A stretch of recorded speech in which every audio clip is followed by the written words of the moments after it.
Hey, it's me too, the BT JEREZ weekend review. Let's get right to it. Okay, we're in Europe now. Are you happy? We're finally in Europe. You know, they always say championship ain't shit till you get to Europe. All these other races ain't shit. Wait till you get to Europe. That's when the championship starts. And you know what? Okay, you're right. How about that? Okay, are you happy now? You're right. Championship doesn't start till we get to Europe, and that was some good racing. I got to give it to you. Great to see the stands filled and everything. So okay, I give it to you. Championship didn't start till we get to Europe, and we're in Europe, and it was great to watch the race in Moto3. Let's get right to it. Heartbreak goes to Dennis' father figure, Fazio. When he said that wasn't his track, man, he was not lying.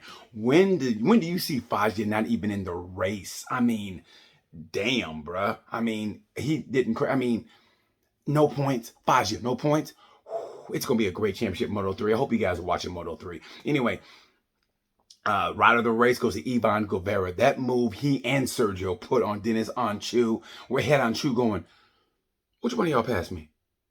That's what happened. I mean, they roughed him up. They basically took his lunch money, like that kid at school when they said, "Give me your goddamn lunch money." That's what they did to him. He and Massia. Massia came in, give me that elbow. Like, yeah, I remember last year? Yeah, I do. And they gave him that elbow, and he didn't finish on the podium. Anchu, your time is going to come, my friend. But man, they roughed him up. And let me tell you something.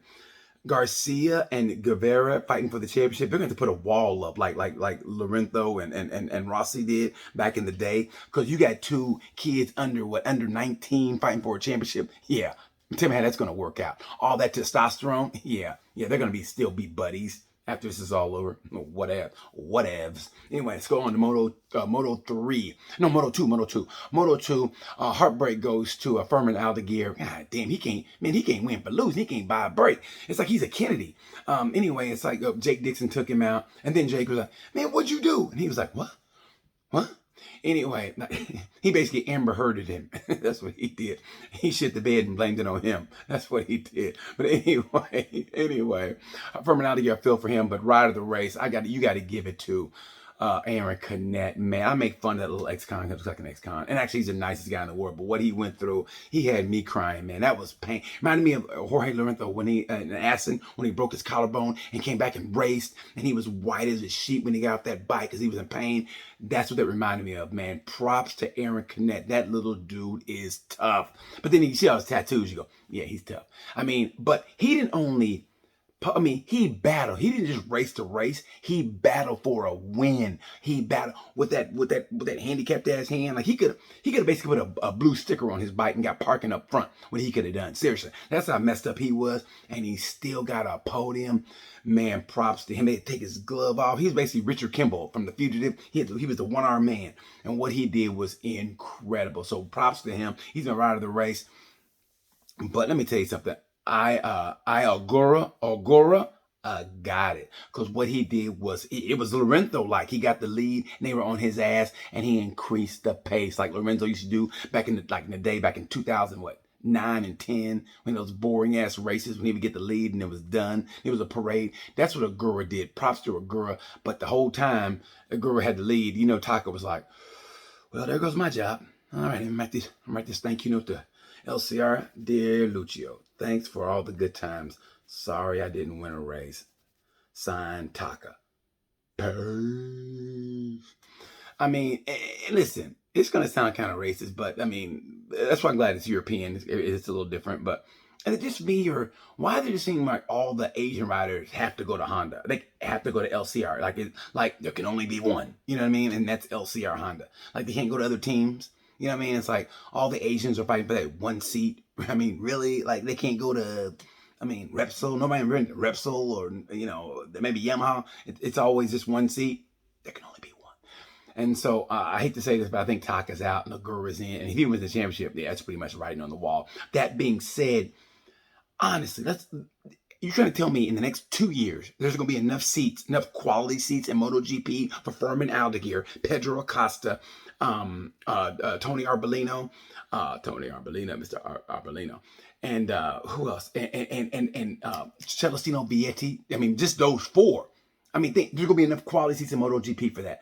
I mean, it's a good problem to have, but there's going to be a backup of talent, man. It is. Anyway, let's get right to it. Speaking of which, let's go to MotoGP. MotoGP, heartbreak goes to the Pramac Ducati team. I don't know if they walked under a ladder, a black cat crossed their path. Maybe they swallowed some chewing gum like 6 years ago. I don't know what it is, but man, it's catching up with them. Another horrible weekend for them.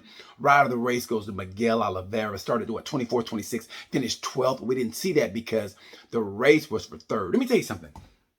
Hopefully they'll get the electronics sorted out, because when Fabio didn't get the whole shot, I knew it was going to happen because his tires get that, the pressure buildup. The MotoGP bikes are more sensitive than a 13-year-old girl. Like, why does everybody think I'm fat? Why does everybody make fun of me? I'm doing the best I can. It's okay, Megan. It's okay.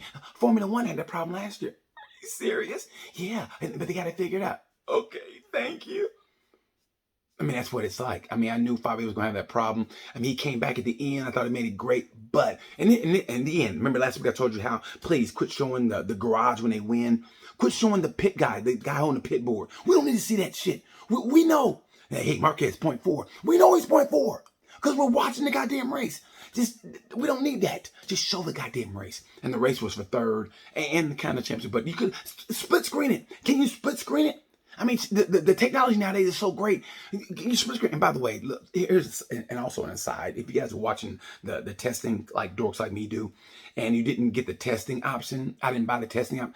Testing should be free. I should be able to look at the testing times, the timing. Timing should be free. If I'm paying God knows how much, taking out a second mortgage for the video pass, timing should be free. But that's just me. Anyway, just don't show the pit board. Don't show the guys celebrating it. I mean, I realize that the sponsors have to get their name out on the bikes, so great. But please do away with the pit board and the guys celebrating and the guys in the garage celebrating. Just show the goddamn race. The race was for third. How great was it to see Marquez back to the old Mark coming off the elbow? God, it was great. It goes. Yeah, he's almost back. You know what I mean? I thought it was a great race, and for some reason, no disrespect to Jack, but the whole time you're going, yeah, Mark's going to pass him eventually. And that's just the way I felt about it. But did Mark not use the Ducatis? He used them like a hot chick uses like a good looking dude to get in wherever she wants to get into. Like, oh my God, a party? Hey guys, what's going on? You guys want to go in? Yeah, let's go arm in arm. And then she gets in the party. Bye. And that's what basically Mark did. I mean, hey, it is what it is. I mean, it's racing. By the way, if you do that, like in qualifying, when he used Jack to get into Q2, he used Pecco to get where he got to in qualifying, why doesn't his teammate follow him? Why don't more teams follow that kind of strategy? If somebody has to put in a banker lap, they have to, and they can't pull over or whatever, and they after you. Why don't you follow your teammate if they're after somebody? Get a train. Get all the Honda should got behind Mark. It should have been Mark, Paul, his brother, and Taka. I just don't understand it. Anyway, but then again, though, that's why they do what they do, and I'm in my room right now talking about a race and not getting paid for it. Anyway, I thought it was great. I thought it was a great race, and I really did. Like I said, a rider of the race goes to Miguel Oliveira, starting 24th, getting 12th. Great race by him. Heartbreak, the Pramac Ducati team. I think the racing is great. I thought the racing was okay. Like I said, the bikes are sensitive, but props to Fabio. Fabio, like they say, he's the Yamaha Mark. He's the one that's getting the most out of that bike. Because I meant to be honest, I love Franco Morbidelli because he's closest to black we have in MotoGP. I'm being honest. I love Franco. But at the same time, man, I mean, think about it. I don't know where he is. I've been looking on milk cartons for him, Amber Alerts, the mall. I don't know where he is. But seriously, Lynn Jarvis was pissed. He goes, I thought he'd do a lot better than this. We're kind of disappointed in Franco. So it's like, ooh, I don't know what's going to happen in that garage after this year. I don't know if it's the bike. I don't know if it's Franco. Anyway, so there's problems in Yamaha, but Fabio is pushing to the limit to get what he can out of that bike, and good for him, and it's great for us. But anyway, I thought it was great racing up at the front for third, it is. And like I said, LA fighting for that championship. They lose concessions. It's going to be great. I'm glad they're in Europe now, and I think it's just going to be great racing. So thank you guys for watching. I appreciate that. If you guys have anything to say about it, and before I get out of here, I said it's going to be 9 MotoGP, 9 different winners. They're at 5 right now with 15 races to go. So you're going to tell me that Brad Binder and Mark and throw in Jorge Martin if he gets it down. You're trying to tell me that those guys and another wild card aren't going to get a victory? What do you guys got? I say 9 races. You guys take the over or the under? Anyway, hit me up on that. Thank you guys for watching. You know the word. Bye.